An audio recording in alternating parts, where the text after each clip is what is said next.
시청자 여러분 안녕하십니까? 1987년 이후 단 한 번도 바뀌지 않았던 대한민국 헌법. 무려 39년 만에 새로운 개헌 가능성이 열렸지만 국회 본회의장은 끝내 텅 빈 채 남았습니다. 어제 국회에서는 계엄 통제 강화 등을 담은 헌법 개정안이 상정됐지만 국민의힘 의원 106명이 전원 불참하면서 투표 자체가 성립되지 못했는데요. 왜 개헌은 또다시 멈춰섰을까요? 그리고 여야는 왜 이렇게 강하게 충돌하고 있는 걸까요? 오늘 뉴스에서는 39년 만에 개헌 무산 사태를 차근차근 짚어보겠습니다. 헌법 개정 왜 중요한가? 헌법은 대한민국의 가장 기본이 되는 법입니다. 대통령 권한부터 국민의 자유와 권리, 국가 운영 원칙까지 모두 담고 있는데요. 현재 헌법은 1987년 민주화운동 이후 만들어졌습니다. 당시 대통령 직선제가 도입됐고 군사정권 시대를 끝내는 상징적인 헌법으로 평가받아왔습니다. 하지만 이후 39년 동안 사회는 크게 변했습니다. 대통령 권한 집중 문제, 지방 균형 발전, 민주주의의 안전장치 부족 등 다양한 지적이 이어졌고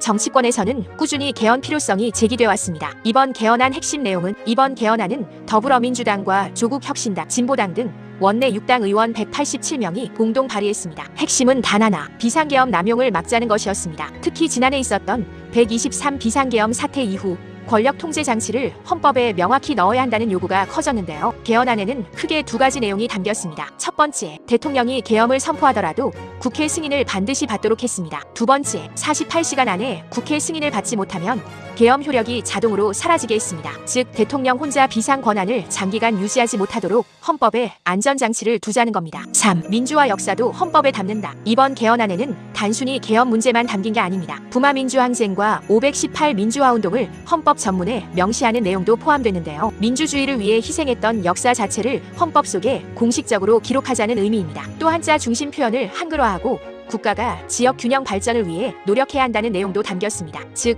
이번 개헌안은 단순한 정치 개편이 아니라 민주주의의 가치와 국가 운영 원칙을 다시 정리하자는 성격이 강했던 셈입니다. 그런데 왜 투표조차 못했나? 문제는 숫자였습니다. 헌법 개정안이 통과되려면 국회의원 300명 가운데 3분의 2 이상, 즉 최소 191명의 찬성이 필요합니다. 하지만 개헌안을 발의한 범야권 의석만으로는 숫자가 부족했습니다. 결국 국민의힘 의원 최소 12명의 찬성이 반드시 필요했는데요. 어제 오후 2시 28분 우원식 국회의장이 개헌안을 본회의에 상정했습니다. 국회는 오후 4시까지 기다렸지만 국민의힘 의원들은 끝내 본회의장에 들어오지 않았습니다. 결국 투표 자체가 성립되지 못했고 개헌안은 찬반 결과도 확인하지 못한 채 자동 무산됐습니다. 국민의힘은 왜 반대했나? 흥미로운 건 국민의힘도 개헌 필요성 자체를 부정하지는 않는다는 점입니다. 하지만 이번 개헌안 추진 방식에는 강하게 반발하고 있습니다. 국민의힘 지도부는 지방선거를 앞두고 정치적으로 밀어붙이는 개헌이라고 주장했습니다. 특히 가장 큰 쟁점은 대통령 연임 문제였습니다. 현행 헌법은 대통령 연임을 금지하고 있는데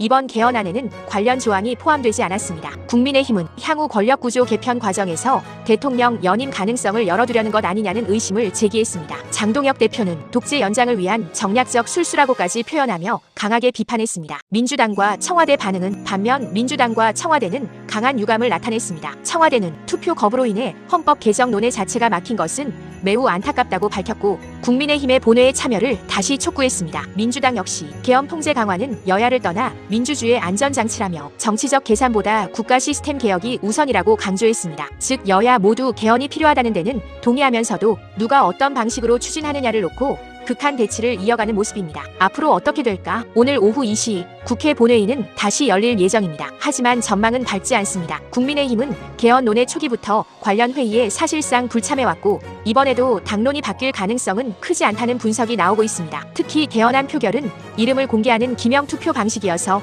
당론을 거스르는 이탈표가 나오기 어렵다는 관측도 나옵니다. 또 하나 중요한 변수는 시간입니다. 만약 6월 3일 지방선거와 동시에 개헌 국민투표를 실시하려면 국회 의결이 5월 10일까지 끝나야 합니다. 시간은 얼마 남지 않았지만 여야 간 간극은 여전히 큽니다. 39년 만에 개헌 가능성. 하지만 현실 정치의 벽은 여전히 높았습니다. 민주주의의 안전장치를 강화해야 한다는 요구와 권력구조, 개편까지 함께 논의해야 한다는 주장이 정면으로 충돌하면서 대한민국 개헌 논의는 다시 중대한 갈림길에 서게 됐습니다. 과연 정치권이 정략을 넘어 국민적 합의를 만들어낼 수 있을까요? 지금까지 전해드렸습니다.